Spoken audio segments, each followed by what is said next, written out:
Ya, assalamualaikum warahmatullahi wabarakatuh. Baik, hari ini kita akan belajar tentang populasi, sampel, dan juga teknik sampling.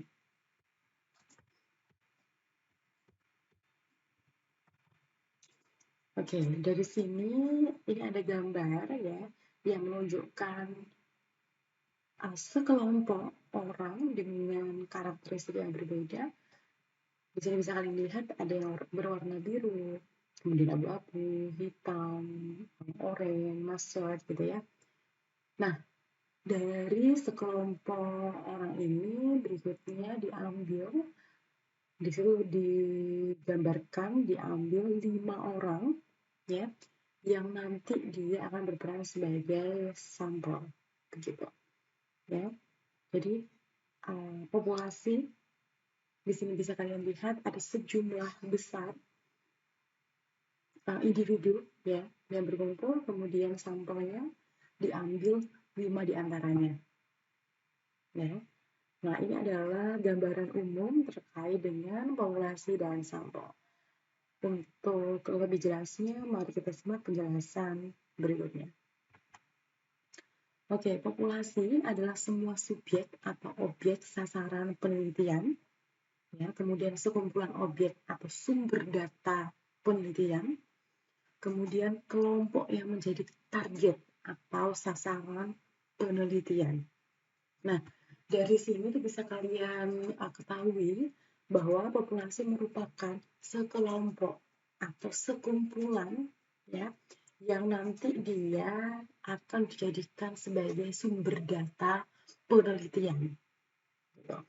Nah, populasi yang akan diteliti itu harus didefinisikan terlebih dahulu dengan jelas sebelum penelitian dilakukan agar nanti sampel yang diambil itu juga representatif sesuai dengan berbagai macam variasi yang terdapat di dalam populasi. Nah, populasi ini bisa mencakup jumlah atau kuantitas dan juga karakteristik atau sifat yang ada pada objek atau subjek yang akan diteliti. Jadi misalkan secara kuantitas, misalnya populasi mahasiswa pendidikan biologi angkatan 2019 Universitas Semarang sejumlah 100 orang. Nah, 100 orang itu yang dimaksudkan sebagai kuantitas dari populasi. Kemudian karakteristik atau sifat yang ada pada objek atau subjek yang akan diteliti, misalkan populasinya adalah dilihat dari domisilinya misalnya. Dilihat dari domisilinya misalnya domisili di pedesaan, perkotaan, ataukah di kota ataupun kabupaten tertentu. Begitu itu yang dimaksud dengan karakteristik atau sifat. Atau misalkan dilihat dari apakah dia inputnya dari SMA atau MA, begitu misalnya. Nah, itu yang dimaksud dengan karakteristik atau fitur yang melekat pada subjek yang akan diteliti. Nah, populasi ini tidak hanya makhluk hidup ya, tetapi juga bisa benda-benda, gitu ya. Misalkan manusia, hewan, tumbuhan, benda alam, barang produk, bentuk lingual, ataupun juga ungkapan verbal. Nah, sifat dari populasi ini sendiri, jadi berdasarkan sifatnya, populasi ini bisa dibedakan menjadi populasi homogen dan juga populasi yang heterogen.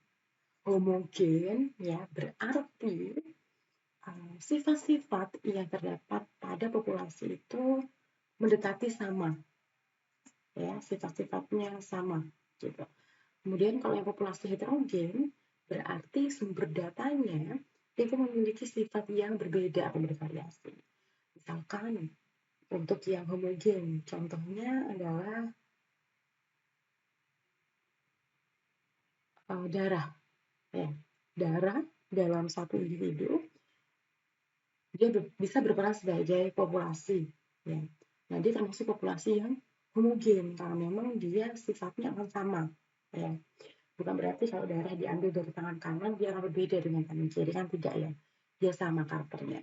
Kemudian kalau populasi yang heterogen, ya misalnya bisa dilihat ketika kalian populasinya adalah siswa SMA X gitu misalnya. Nah, itu kalian akan menemukan berbagai macam variasi yang terdapat pada siswa-siswa tersebut.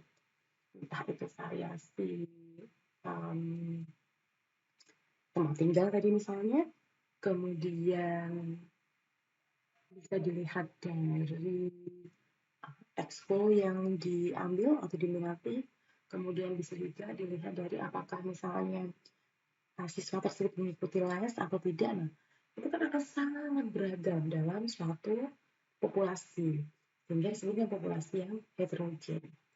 Nah, meskipun demikian, kalian nanti jangan terkecoh ya terkait dengan homogenitas dari sampel yang nanti akan diambil, gitu ya. Nah, jadi sampel nanti akan ada penjelasan di pertemuan berikutnya terkait dengan homogenitas. Gitu. Itu adalah hal yang berbeda dengan sifat populasi. Dalam artian nanti kalian akan belajar. Misalkan kalian ingin mengambil 1 dari 3 kelas, begitu ya. Nanti kalian akan uji coba terlebih dahulu dengan misalnya menggunakan soal, ya, untuk placement test, mana kelas yang akan digunakan sebagai kontrol atau mana kelas yang digunakan sebagai eksperimen, gitu misalnya. Nah, mereka diharapkan dari hasil tesnya itu menunjukkan angka-angka yang homogen, ya. Hasil tesnya dia ketika dihitung nanti dia homogen, gitu, ya. Ini kan terkait dengan hasil tesnya. Tetapi populasinya jelas dia akan heterogen, ya, mulai dari karakteristiknya, motivasinya, kemudian tadi misalnya dari expo yang diikuti, dari pekerjaan orang tua, yang nanti bisa menyokong apakah kemudian si siswa tersebut diberikan banyak buku atau bukunya bervariasi, kemudian ikut les dan sebagainya. Itu termasuk karakter, ya, karakter dari populasi. Tetapi nanti ketika kalian pengambilan sampel, begitu nanti yang dilihat adalah homogenitas dari data, ya, untuk menuju apakah dia nanti akan diolah dengan statistik parametrik ataupun non parametrik, gitu ya. Oke, berikutnya adalah kategori populasi, ada yang terhingga, ada yang tak terhingga. Jadi kalau yang terhingga itu bisa dipastikan jumlah anggotanya, tetapi kalau yang tak terhingga jumlahnya itu tidak bisa dipastikan.